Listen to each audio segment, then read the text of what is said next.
Here's a go at Markov's inequality again, and also we'll be able to use that to prove the weak law of large numbers. Okay, so we're going to go through, oops, let me get the pen a bit of a better size. So we're going to go through some inequalities,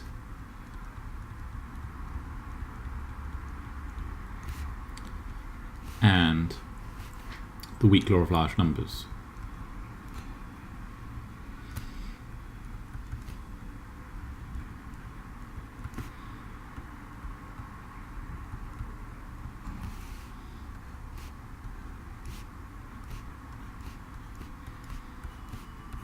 Okay, and we'll just recap that the weak law of large numbers is a result that says that if we have x1, x2 and so forth, independent, identically distributed random variables, okay, with mean or with expectation mu, then we can say things like that if I look at the average, okay, of these n random variables and I ask how close it is to mu, then the two should be close together. In particular, the weak law of large numbers states that if I look at the probability that we're some distance epsilon away from the mean, then this probability goes to 0 as n goes to infinity. Okay, right, so what's that saying? So we could imagine that over here we have n, and over here I plot Sn divided by n, where I'm going to let, from now on, Sn be the sum from I equals 1 to n of xi. So we know that this, according to the weak law of large numbers, should be close to mu. Okay, so we could imagine we kind of plot the line mu. We can also imagine we ask what's the probability we have some sort of error of u minus epsilon and mu plus epsilon. Okay, and then here we could sort of construct some sort of interval around the mean, and what the weak law of large numbers is saying is saying as we get n larger and larger, the probability that we see Sn divided by n within this interval gets larger and larger. So in other words, if we consider this region here to be the region where we consider the mean, the empirical mean, the average of all of the n random variables I've seen so far to be close to its expectation mu, then this is saying that the probability that at time n I see this sum divided by n in this interval which I consider to be close to the mean has quite high probability. Okay, or in other words, the probability I see it outside of this region. Okay, so like here at an earlier point, n dash, the probability that an earlier point in time you see it outside of the region gets smaller and smaller as n gets bigger and bigger. Okay, that's essentially what the strong law of large numbers says. It says if I sum up n independent random variables and divide by n, it should be approximately equal to the mean.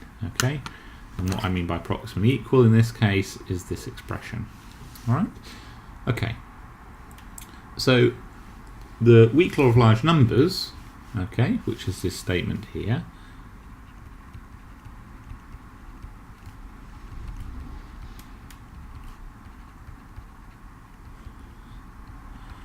can be proven with by extending a relatively simple inequality called Markov's inequality. Okay, so we'll just write that down, what that says.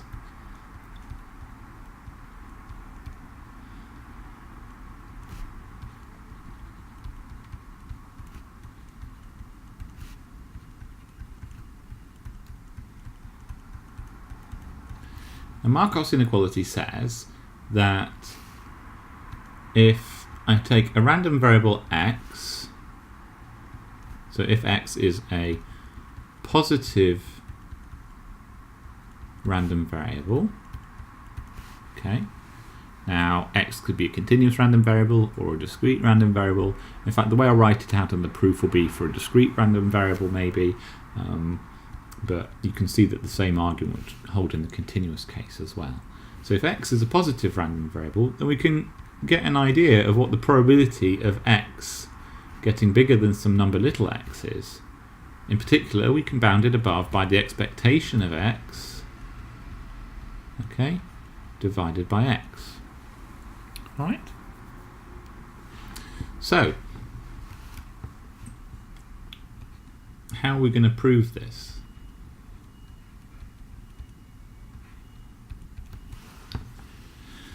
So, the proof is as follows. We essentially construct two random variables, one of which is bigger than the other.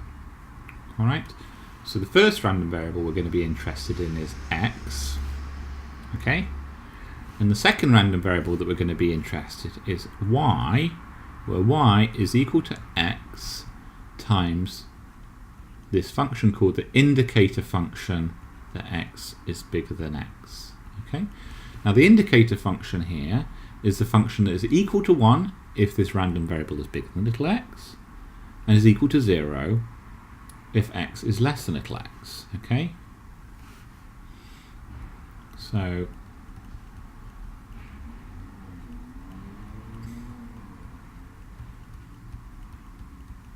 it's just a function which is equal to 1 if the random variable x is bigger than x, okay, and is equal to 0 otherwise. Okay? Now, we can draw essentially what this random variable will look like for different values of capital X. Right? So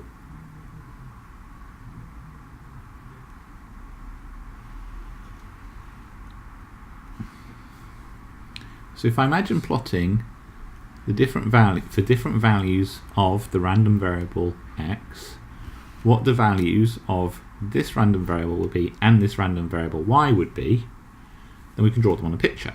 Okay? So in particular, if x is equal to a number here, then it's also equal to the same on this axis. Okay? Okay?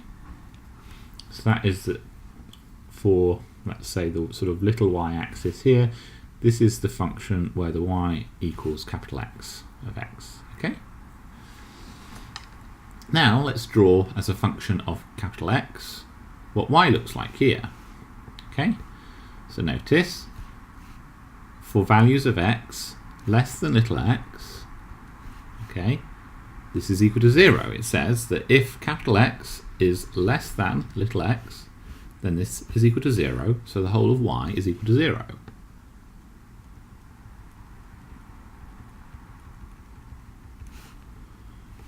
However, if capital X is bigger than little x, then this is equal to 1. And so x times 1 is x. Okay? So if this is the point x, then we get this. Alright? So that is the function y is equal to x. Indicator function x is bigger than little x. Alright? Now, so what you can notice about these two random variables is that this one, this line, is always bigger than this one. Okay? So notice that x is always, bigger than or equal to this function.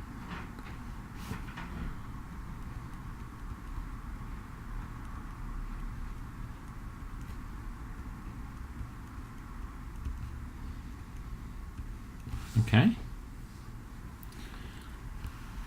So since x x is always bigger than y, then the expectations of those two random variables must also be bigger than one another. Alright?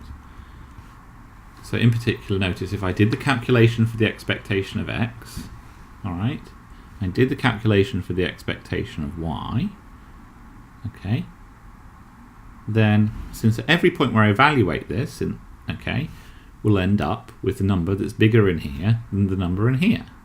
Alright? So, since we have this holding, for this specific value of the random variable y, we can then put in the two values of those random variables. So, we have the expected value of x is less than or equal to the expected value of x times the indicator function that x is less than or equal to x. Alright? Now, let's just do the evaluation for these two. This one, notice that e of x, and we'll assume it's a discrete random variable, is the sum over all the values that this random variable can take, okay? And that is less than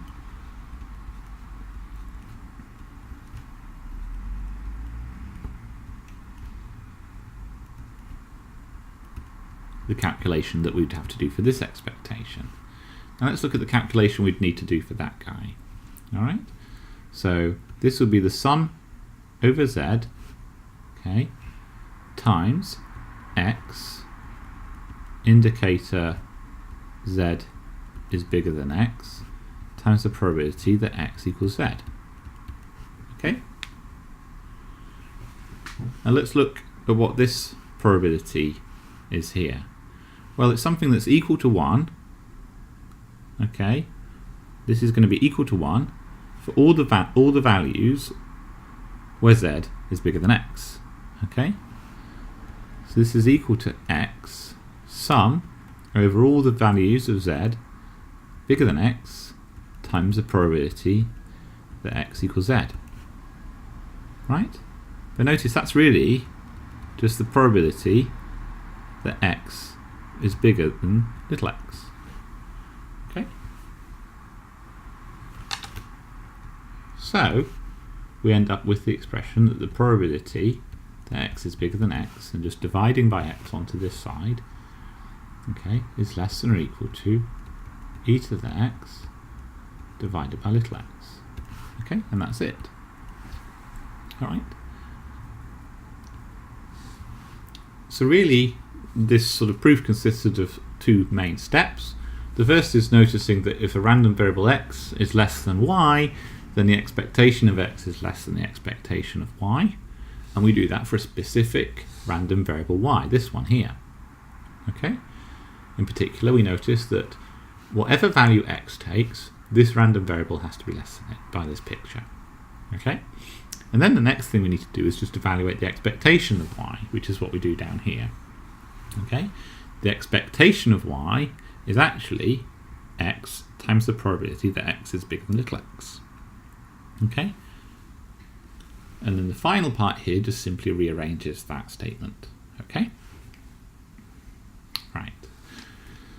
So we can do sort of one extension of this result, which is sort of needed to prove the weak law of large numbers. Okay.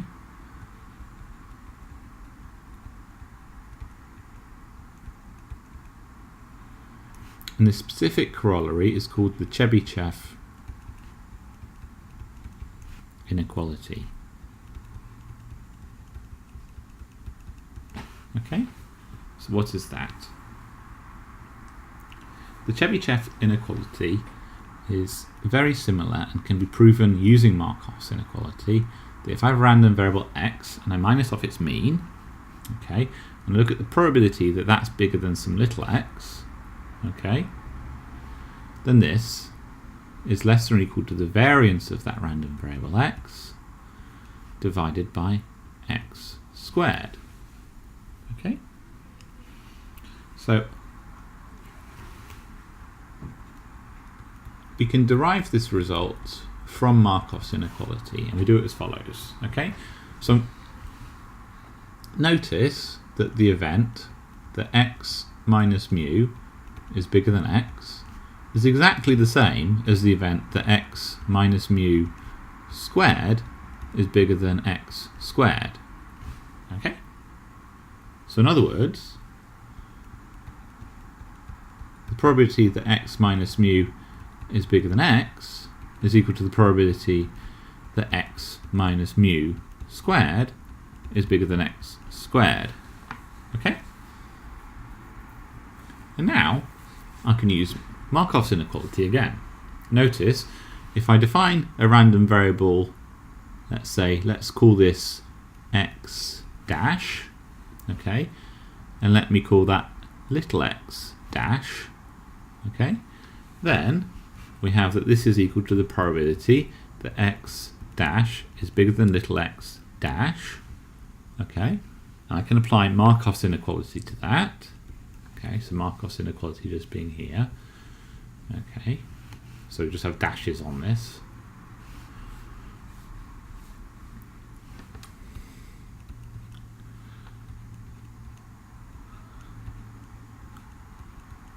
Okay, and now just substitute back the values of what x dash is and what little x dash is. So notice this is e of x minus mu squared, that's what x dash was, divided by little x dash, which was just x squared, little x squared. Okay, but then we know by definition that this is the variance of the random variable x. It's x minus its mean squared. Alright? So then this is equal to the variance of x divided by little x squared. Okay? Which completes the result that we wanted to prove. Okay? Right.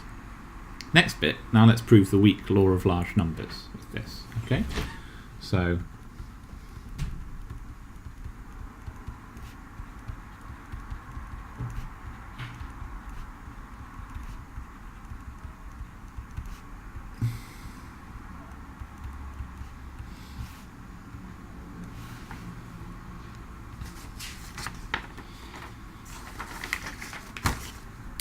the weak law of large numbers is as follows.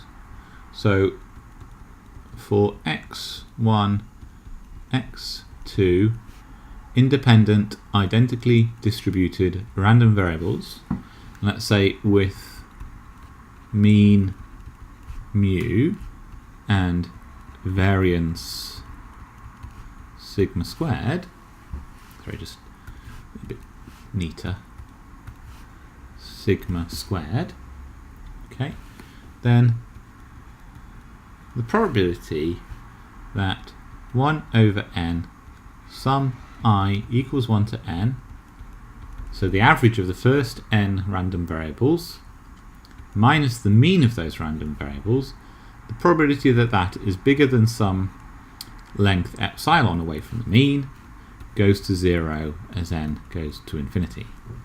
Okay? So let's prove this. Right? Well, we know we can apply Chebychev's inequality to this. Okay?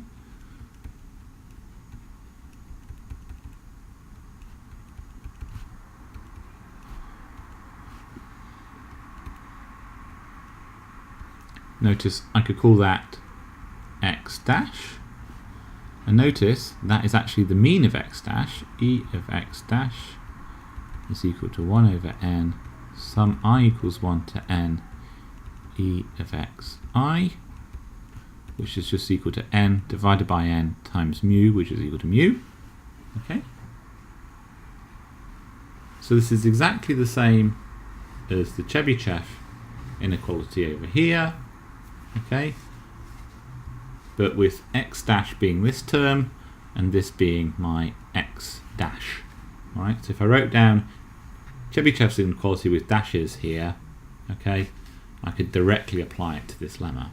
Okay, So I can apply Chebyshev's inequality here, which will then say this is equal to the variance of x dash divided by x dash, which for these specific values is going to give me the variance of the sum 1 over n I equals 1 to n xi divided by epsilon dash, which in this case, sorry, x dash, which was equal to epsilon.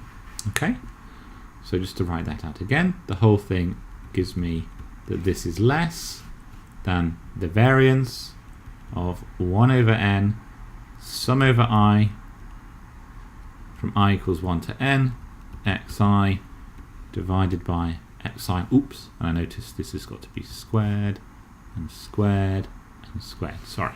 So notice just up here in the Chebyshev inequality we've got divided by x squared, the variance divided by x squared. So let's square these expressions here and here. Okay? And then we can evaluate what the variance is of the sum of n independent random variables divided by n. So we know that the variance of a constant times a random variable x is equal to that constant squared times the variance of x. And we also know that if I sum up independent random variables, then we just sum up the variances. Okay?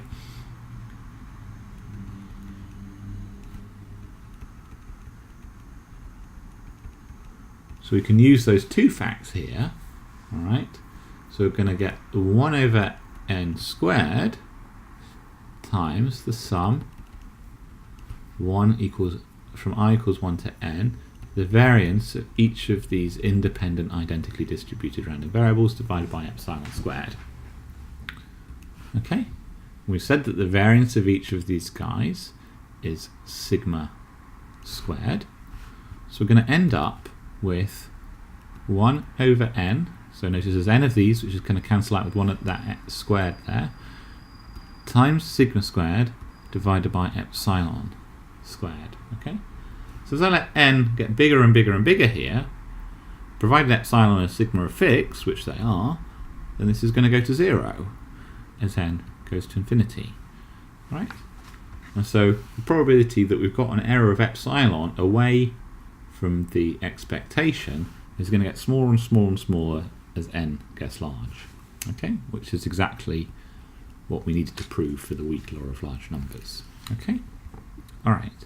So go through each of those arguments again. There's a few steps to each part, but they're all steps that we've seen sort of as we've gone along the course. So try to kind of go through the argument a couple of times just to get an idea of the key kind of steps and arguments. These will be kind of useful for you kind of later on, where the sort of slightly more developed proofs of this type. Okay, all right, great. Okay, thanks for that.